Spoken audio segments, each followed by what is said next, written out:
Bismillahirrohmanirrohim. Assalamualaikum warahmatullahi wabarakatuh. Perkenalkan, nama saya Nurul Muti Ahromadani, NIM 173151059, kelas TBI 7B. Di sini saya akan menyampaikan materi mengenai analisis wacana. Materi yang pertama yaitu sejarah singkat analisis wacana. Yang kedua, sekilas konsep dan contoh analisis wacana. Yang ketiga, jenis pendekatan analisis wacana. Yang keempat, wacana dan masyarakat. Yang kelima, konsep analisis wacana pragmatik. Yang keenam, analisis pragmatik bagian situasi tutur. Yang ketujuh, analisis wacana pragmatik bagian tindak tutur. Yang kedelapan, prinsip kerjasama GRIDS. Pengertian analisis wacana. Analisis wacana adalah suatu pendekatan analisis kebahasaan yang melihat pola bahasa lebih dari sekedar teks. Seperti halnya konteks sosial budaya yang tercermin dari teks yang muncul. Sejarah analisis wacana. Istilah analisis wacana pertama kali dikenal oleh Zelling-Harris tahun 1952. Ia menganalisis bahasa lebih dari sekedar kajian teks dengan mencari hubungan linguistik dan non-linguistik. Ia bertujuan untuk memberikan suatu cara untuk mendeskripsikan ciri-ciri kebahasaan yang didistribusikan dalam teks dan cara-cara teks dikombinasikan dalam gaya dan style secara khusus. Sekilas konsep dan contoh analisis wacana. Yang pertama, pengantar analisis wacana.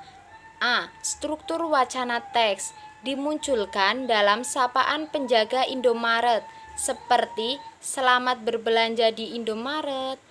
Kalimat tersebut adalah salah satu bentuk struktur wacana untuk mengajak konsumen melakukan transaksi pembelian di semua retail Indomaret. B. Konteks kultural dalam lisan dan tulisan dimunculkan oleh slogan Coca-Cola, dapat dilihat di berbagai negara pada tahun 2016 sebagai berikut. Indonesia, rasakan momennya. Spanyol, Slente el sabor. Hungaria, Kóstol meg es easy. Yang kedua, perbedaan pandangan analisis wacana. A. Analisis wacana menurut Mills. Analisis wacana telah bergeser dari menyorot satu aspek penggunaan bahasa ke lainnya, serta digunakan dengan cara berbeda oleh peneliti yang berbeda juga. B. Analisis wacana menurut Farquhar. Analisis wacana bersifat linguistik dan sosial dalam orientasinya sehingga tidak membedakan pada orientasi tekstual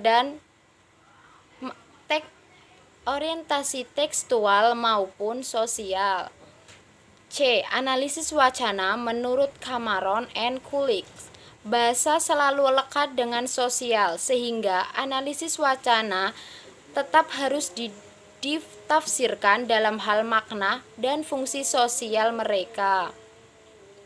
3. Sebagai konstruksi sosial. Wacana dibentuk oleh dunia sekaligus juga membentuk dunia. Wacana dibentuk oleh bahasa serta bahasa pembentuk. Yang keempat, wacana sebagai identitas sosial.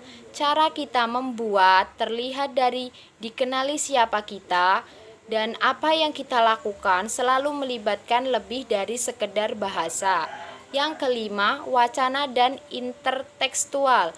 Teks mungkin lebih atau kurang secara implisit atau eksplisit mengutip teks lain. Mereka mungkin merujuk pada teks lain, atau mereka mungkin menyinggung teks masa lalu atau masa depan dan lain sebagainya. Yang selanjutnya yaitu pendekatan analisis wacana. A. Pendekatan formal. Memahami wacana sebagai tataran yang lebih tinggi dari kalimat. Wacana dikaji dari jenis, struktur, dan hubungan bagian-bagiannya. B. Pendekatan sosiologis empiris, memahami wacana sebagai peristiwa tutur yang terikat dengan konteks. Pendekatan ini melihat wacana dari pembicaraan, hal yang dibicarakan, dan mitra bicara. C. Pendekatan kritis, dikenal juga dengan analisis wacana kritis atau disingkat AWK, dan menjadi pendekatan kontemporer untuk bahasa dan wacana di dalam lembaga sosial. Selanjutnya yaitu wacana dan masyarakat. Yang pertama, komunitas wacana.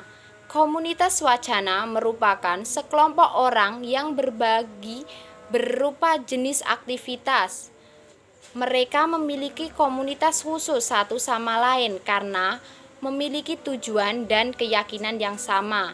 Yang kedua, bahasa sebagai praktik sosial masyarakat. Bahasa sangat dipengaruhi oleh faktor sosial dan kedaerahan, sehingga saat kita bicara dengan seseorang akan bisa saling mengerti topik pembicaraan. Yang ketiga, wacana sebagai gender. Wacana sebagai gender merupakan pembahasan yang sampai saat ini masih menarik bagi orang-orang di jurusan bahasa. Yang keempat, wacana identitas. Di kehidupan ini, tentu manusia mempunyai peran yang penting.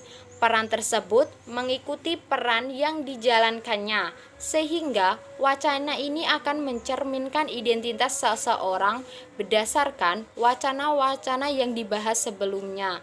Yang kelima, wacana ideologi. Bahasa dari lisan maupun tulisan tidak selalu menjadi model linguistik, tetapi selalu menjadi proses yang signifikan secara politik dan sejarah. Selanjutnya yaitu konsep analisis wacana pragmatik. Menurut Wijana dan Rohani mengemukakan bahwa pragmatik adalah cabang ilmu bahasa yang mempelajari struktur bahasa secara eksternal, yaitu bagaimana suatu kebahasaan itu digunakan dalam komunikasi. Kehadiran pragmatik adalah tahap perkembangan linguistik yang berangsur-angsur sehingga menjadi disiplin ilmu yang sangat luas bersangkutan dengan bentuk, makna, dan konteks. Peran pengikut aliran pragmatik merasa mampu melihat suatu bahasa dengan konteks yang hadir, tidak seperti para ahli pendahulunya yang menitik beratkan pada struktur teks semata. Jadi, dalam sebuah pragmatik itu melihat suatu komunikasi, suatu bahasa, dan juga suatu ujaran teks itu dia tidak bisa lepas dengan konteksnya. Perbedaan antara pragmatik dan simantik yaitu ketika semantik itu melihat maknanya, pragmatik melihat konteksnya. Selanjutnya yaitu mengenai analisis wacana pragmatik bagian situasi tutur. Menurut Leach, pragmatik adalah sebuah ilmu yang mengkaji tentang hubungan situasi tutur. Situasi tutur bisa berarti penutur, mitra tutur, topik tutur yang dibicarakan. Situasi tutur memiliki beberapa aspek di dalamnya, yaitu yang pertama, penutur dan lawan tutur. Hal yang berkaitan dengan aspek ini adalah karakter lawan tutur seperti usia, jenis kelamin, tingkat keakraban, latar belakang sosial, latar belakang ekonomi, tingkat keakraban, dan sebagainya. Yang kedua, konteks tutur. Konteks tutur ialah konteks yang berkaitan dengan background knowledge yang dipahami oleh penutur dan lawan tutur. Yang ketiga, tujuan tutur. Tujuan tuturan dilatar belakangi maksud dan tujuan penutur. Misalnya, ungkapan selamat pagi dan met pagi memiliki maksud dan tujuan yang sama walaupun perbedaan dalam penulisannya. Yang keempat, tuturan sebagai tindakan. Tuturan sebagai verbal acts dan menjadi entitas konkret penutur dan lawan tutur, waktu serta tempat pengutaraannya. Dalam pragmatik, tuturan ini masuk pada perlokusi. Yang kelima, tuturan sebagai tindak verbal. Aspek ini membedakan kalimat dan tuturan sehingga tergantung dari sudut pandang seseorang melihatnya dan sebuah kalimat atau perintah. Selanjutnya yaitu analisis wacana pragmatik bagian tindak tutur. Pengertian tindak tutur. Tindak tutur adalah seluruh komponen bahasa dan non-bahasa yang meliputi perbuatan bahasa yang utuh, yang menyangkut peserta di dalam percakapan, bentuk penyampaian amanat, topik, dan konteks amanat tersebut. Tindak tutur dibagi menjadi 3, yaitu tindak tutur lokusi adalah sebuah tindak tutur yang digunakan untuk menyatakan sesuatu dan menjadi tindak tutur paling mudah diidentifikasikan karena tanpa menyertakan konteks tuturan. Yang kedua, tindak ilokusi disebut juga the act of doing something karena tindak tutur tersebut tidak hanya digunakan untuk memberi informasi, tetapi juga digunakan untuk melakukan sesuatu sejauh situasi tuturnya dipertimbangkan secara seksama. Yang ketiga, tindak perlokusi adalah sebuah tuturan yang mengutarakannya dimaksudkan untuk mempengaruhi lawan tutur atau tindak tutur ini dikenal sebagai the act of affecting someone. Yang selanjutnya mengenai prinsip kerjasama GRIDS. Yang pertama, maksim kuantitas.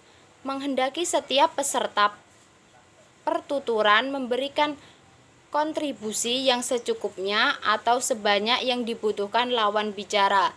Yang kedua, maksim kualitas. Mewajibkan peserta percakapan mendasarkan pada bukti-bukti yang yaitu mewadahi saat bertutur. Yang ketiga, maksim relevansi, mengharuskan setiap peserta memberikan kontribusi yang relevan dengan masalah pembicaraan. Yang keempat, maksim cara, mengharuskan setiap peserta percakapan berbicara langsung, tidak kabur dan tidak berlebihan, serta runtut. Yang selanjutnya yaitu kategori maksim percakapan GRIDS. Yang pertama, maksim kuantitas. Contoh, jika saya membutuhkan 4 obeng, saya mengharapkan Anda mengambilkan saya 4 obeng, bukan 2 atau 6. Yang kedua, maksim kualitas. Contoh, jika saya membutuhkan gula untuk membuat kopi, saya tidak mengharapkan Anda memberikan garam.